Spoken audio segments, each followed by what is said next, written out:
Welcome back to another episode of the Cycle Podcast, the show where we cover 4 trending MLB topics in 20 minutes or less. Joining me is the president of Chaotically Intolerant Media Productions, Alex Boyajian. Alex, how you doing today? I'm good. It's been a while since we've done a podcast. Obviously, I think some of the Chaotically Intolerant viewers and people of that universe know we've had some big changes. Operations have moved up to Baltimore. So we've just been getting that ready. We should have a new podcast episode out next Thursday. John might make an appearance. Caleb might make an appearance. We're gonna try and get the universe a little bit more involved. So we have some big changes coming up. We did go through a rebrand as well. If you checked out our socials, a very light rebranding, but just go for a little more retro vibe. But I'm excited. The trade deadline was today. Clearly, I am outfitted with my team for the first time. I'm like actually confident in their abilities, not just like happy that they're winning because obviously they had a great July, but excited for the future and not just like, all right, that was a great month. We're probably going to fucking suck again. But let's get into it before, I'm a Royals fan, dive so too it deep. must be nice. Also, check out chaoticallyintolerant.com. I believe Serafino Diaz posted a scuba article, and Caleb's working on something for sort of highlighting a lot of the moves. I don't know if that Caleb article's coming, to be honest. Well, come on, Caleb. Get yourself together there, partner. All right, with no further ado, let's move into some trade talk. Our first topic today is going to be the trade deadline winners out of the American League. And you can see what Alex is wearing, so I'm not going to spoil his winner. Mine, of course, is in the same division as the Red Sox, the Tampa Bay Rays. And you guys have been grilling me in the group chat about this. I think the Rays had a phenomenal trade deadline. They balanced the typical Rays way of not giving away all of their prospects. But I think they brought in bigger names than we've seen in the past. So Freddie Peralta obviously does need a bounce back from his time in New York. Hasn't been outstanding. However, you also want to factor in that the Mets organization has been a dumpster fire for the last year and a half. And I think a move from there to a team in contention will help out. I love the Liam Hicks edition, a guy with 2.5 WAR on the year, upgrading from Nick Fortes, who was basically just a placeholder behind the plate, didn't really contribute anything on offense, to a guy like Hicks, who is 27, hits for power, hits for decent average, 129 OPS plus. They moved Hunter Fiducia, their backup catcher, to bring in Jack Sawinski, who we haven't seen in the majors this year, but has been playing very well in AAA, to the tune of 21 home runs, 70-plus RBIs. I can expect to see him up as an extra player when rosters expand to give them some outfield depth. And then they brought in reliever Taylor Wells. So if you looked at the Rays' needs going into the deadline, it's pretty much what they did. Added a front-end arm, added some help in the bullpen, outfield depth, and a major upgrade at catcher. So I'm giving them my AL winner. I'll turn it over to you, Alex. I know who you're going to say, so go ahead. It's the Boston Red Sox. I mean, listen, this isn't. They weren't looking in the future here. They were looking at right now. They see a window of opportunity coming off a sweep of the best team in baseball. Also, you didn't start the timer, you scumbag. You're taking up all my time. You think you're just going to go for forever to try and stop me from ranting about how good the Red Sox are. No, I mean, I had the opinion. I had the opinion when they lost that series to the Rockies, where they really should have swept them, that this team wasn't that bad. I also didn't think they're this good. I figured they were going to come somewhere in the middle, at some point when they cool off. But I mean, now you add Adley Rutschman, you have at least a really good defensive catcher when he gets healthy. That's going to be the big question, of course. You had mentioned that in the group chat. And then you add a sub-3 reliever for Marcelo Meyer, who Marcelo Meyer has been, again, kind of a question mark when it comes to injuries. He hasn't played a fully healthy season.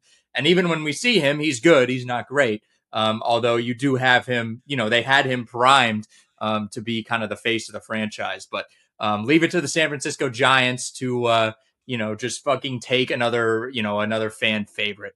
And then who was the third guy? I messed up his name in the group chat, and now I can't remember who they traded for. It was Eli White. Eli White. I don't know why I forgot his name. A good fourth outfielder. You could definitely see him maybe come in late in a game, pinch hit, have impact, or maybe have some defensive impact. So Or add a little Happy bit with of it. organizational depth. Yes. They bought for now, and that's actually really exciting because the big criticism with the Red Sox for the last 5-6 years has been you're not buying for now. You're buying for, or you're just planning for your financial gains. You're not thinking about winning a championship, and they see an opportunity. So that's exciting. That's cool. And that's, what I'm ready for. I'm ready for October baseball in Fenway again. And they're competing in the AL East because the AL East has right now, I would say, all three of the real threats coming out of the American Yankees League. are a real Boston, threat. The Rays will never be a real threat. The Tampa Bay Rays will never be a real threat to anything. They've never won anything like really substantial. Are you serious? Where's the ring? No. I mean, the ring is what matters here if you're going to compete in the American League East. You are in the AL East. You're not in the Central. This isn't the West. This is the American League East with some of the best teams in baseball history here. We're talking rings. We're talking World Series. We're not talking about a fucking 2020 World Series appearance where they one win, they had some walk-off, and they beat the Dodgers in one game in that series. That's it. I mean, we're not talking about the Rays. I'm sorry. We're just not. Rays are my talk about them. Rays are my AL trade deadline winner. Let's move on to the National League. They're going to fizzle out. Our second topic is going to be bouncing over to the National League to discuss the winners over there. And Alex, I'll start with you on this one. It's the LA Dodgers. I mean, do I even have to mention Bubic? I mean, basically it was like potato chips that they gave up to get him from your Kansas City Royals. But it's Tarek Skubal. It's the best pitcher in baseball. And that's pretty much it. I mean, they have the best rotation in baseball. The Red Sox, maybe a close second. I'm not going to delude myself that far. I mean, it's the Dodgers. They spend $1 billion and we're not going to play baseball next year because of it. And I'm kind of on the Serafino side of please just spend money. Like I'm yelling at my own owners to spend money. Like you have to compete in the league. And if the Dodgers are going to spend all the money, you guys have the same resources. Just go and spend more money. I don't know what to fucking say. Stop being cheap. That's it. If you're just complaining about the Dodgers spending money, then you're just sucking the billionaire owner's dick at this point. I mean, he was available for everyone. Everyone could have gone and traded for him. Why didn't anyone else go and get him? The Phillies offered virtually nothing. They offered Gage Wood, who's a solid player. Then they offered Jonathan Bolin, who's like a throwaway reliever. I watched him play. He's a nobody. And they offered Justin Crawford, who hasn't shown much in the major leagues. So why not go take three of the Dodgers' top prospects? Because the Dodgers always develop well. They always draft well. And it's a great organization to acquire from because they have some of the best coaching. They have some of the best development staff. So why wouldn't you take the trade from them? Tigers in the American League. They don't care if they're strength in the National League for years to come. Though Tarek Skubal is going to re-sign there. My winner. Sorry, not to cut you off. What didn't the Yankees offer him something, and people were complaining about them not taking the Yankees offer? Why would they trade Skubal into the American League? Why would you do that if you have a National League team sitting there ready to go? Like you want him away from you, like as far away from you as possible. If you got to run into him, you want to see him in the World Series, and you want to know we made it to the World Series. We're fucking good enough, so we can beat them anyways. So they asked for Ben Rice, Cam Schlittler, George Lombard, and Carlos LaGrange, I believe, who are all the four guys on the Yankees. We're not trading these guys away list. So, I mean, the Tigers really just fumbled the offseason opportunity to trade Skubal, and now you're left taking whatever you can get. I'm going to go with the Cubs for mine, a team that had major needs in their rotation, in their bullpen. They've got 12 pitchers on the injured list currently. So a lot of the guys they brought in not only make their organization better, but it also buys time for some of these other guys to come back. So they're not running out a bunch of minor league arms waiting for some of their, bigger name stars to come back. They bring in Kevin Gausman, who's a legit front end starter. He's a veteran. He's been in the postseason before. He did it with the Blue Jays last year.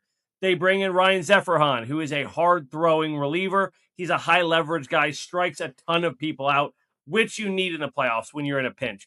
Bring in a guy who you trust can strike a few guys out this inning. Clay Holmes, rehabbing in the minors now, has looked good with the Mets. Now with the Cubs. They also bring in some depth with Tyrone Taylor and Jamison Tyone, though I don't really consider those guys foundational pieces. But what they did is they addressed their needs to hang on. And can the Cubs compete with the Dodgers? I don't think so.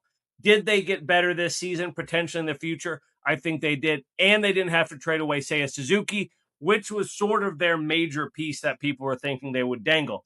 So without giving up too much, though they did have to trade Moises Ballesteros, who was their best prospect in the Zephyrhan trade. All in all, I look at the packages they gave up, what they brought in, and I'm pretty satisfied with it. But let's save a little bit of time. We're going to move on to our trade deadline losers. We are moving on to our AL losers, and I'm going to go first on this one. And it kind of took me some thinking because I know who the obvious loser in the American League is, but I'm leaving that for you. I'm looking at the Orioles, a team who did get a pretty big package for Adley Rutschman. However, if you go back a few years to the 100-win Orioles, where you look at their farm system depth, you look at who they've got up. Gunnar Henderson was looking like a legitimate superstar. Adley Rutschman was looking like a superstar, and the injury risks hadn't really started yet. Then you've got Colton Cowles, you've got Jackson Holliday. You had a pretty decent stable of arms coming through the system. A lot of that never materialized. And then this offseason, they go out, they acquire Taylor Ward, they acquire Pete Alonso. And here they are, sort of out of the conversation in the AL East, not really a major contender for years to come. And they're saddled with that Alonso contract, which has no opt-outs and has a minor no trade clause. So you go from talk of a dynasty to potentially, and turns out they were, the biggest seller of the deadline. So, I mean, that's got to hurt if you're a major Orioles fan. I've never experienced this as the Royals because every time we've been good, it's been a complete shock. So I don't know the feeling of we're going to be a real contender this year and then turn around at the deadline and waving the white flag on the whole season. You also trade away the face of the franchise. And I don't think Gunnar Henderson is the superstar that a lot of people thought they'd be, and I don't think he's ever going to be. So this is looking like they're entering a multi-year rebuild to even get back to the point of relevance to contend in a very difficult division. Alex, I'll hand this over to you for your loser. Well, I mean, 2015 Royals, you expected them to be good. It was like World Series or bust at that point after how you lost to the Giants in 14. But I never had to watch them completely drop the ball and not live up to expectations because we won the World Series. So that's true. I mean, I do feel bad for Orioles fans. They're really not like a hateable bunch to me, honestly. They're a pretty cool bunch. They enjoy, they have a good time at the ballpark.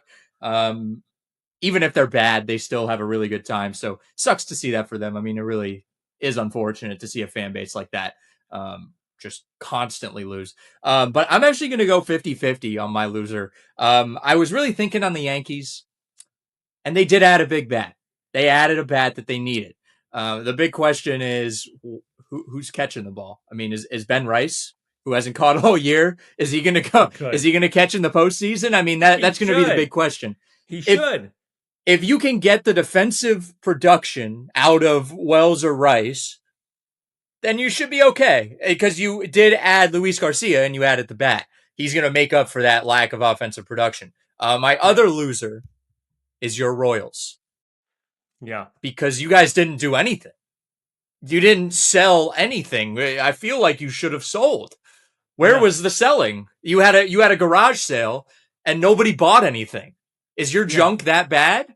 We sold Lane Thomas and Chris Bubich. We should have sold Lugo, Waka, Daniel Lynch, Starling Marte if anybody would have taken him. You could have just thrown him out. We should have shopped Vinny Pasquantino.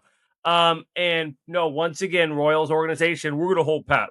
We think we like what we've got here. Michael Waka and Seth Lugo aren't going to be worth anything next year. We did the same thing with Whit Merrifield. I'm shocked Michael Waka was worth something this year. Cubs wanted him, and they brought in a ton of arms, so who knows? My thing with the Yankees, I think the Yankees were the team with the clearest need. I think they needed a catcher. They needed a leverage lefty. They should have gone after Adrian Morejon. They should have gone after Hunter Goodman. They should have gone after Liam Hicks and let the Rays take him. They should have tried on Adley. But yeah, Luis Garcia is a big bat. That's great, but it doesn't really fix the holes that they had to really, really address. Yeah, I'm not saying it's a win by any means for them. Like I'm not going to say that because this is the New York Yankees. They're supposed to go and buy and fix all the needs with their money. Like that's just what they're supposed to do. The expectation was we're going to go out and get a catcher. We're going to fix everything. We're going to go to the World Series. Well, the Yankees have been saying that for a long time. It's been 20 years or not 20 years, almost 20 years actually. Almost 20 years since they've won a World Series. You got to do it at some point, and they just did not do enough. But I just don't think I don't think they earn the full biggest loser, just in my opinion. No. The Royals suck. It was a really, really bad deadline. And what we did move off, we didn't get enough for. I saw MLB Network gave our Lane Thomas, that was our biggest deal, gave it a C. Said we should have been able to get a lot more for a guy who's been hitting well and absolutely mashes left-handed hitting. I mean, how do you fail at selling? How do you fail at selling? That's like an ultimate F minus. F minus. You don't know what you have is worth.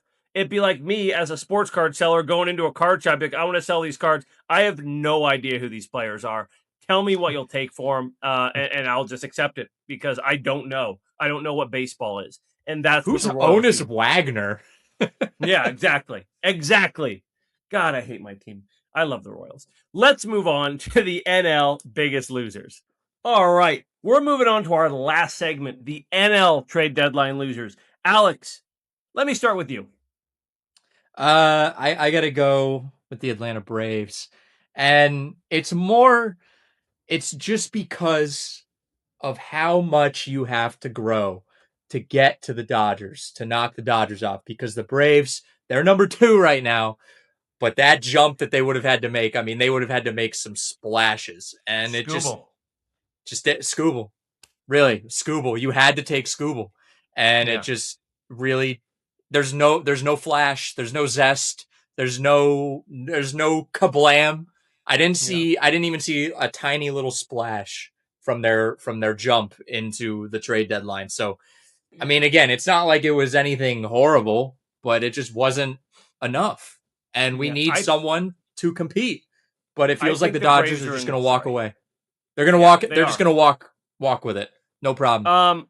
The Brewers could have hung with them. And we'll get to that in a second. But I don't think there's any contender, quote unquote, in the major leagues that is in a worse place than the Braves. If you really dive into that organization, they have one of the worst farm systems in baseball, which is why they couldn't get any deals done. Their best prospect is like 57 in the top 100. They have 2 prospects in the top 100, both in the lower half.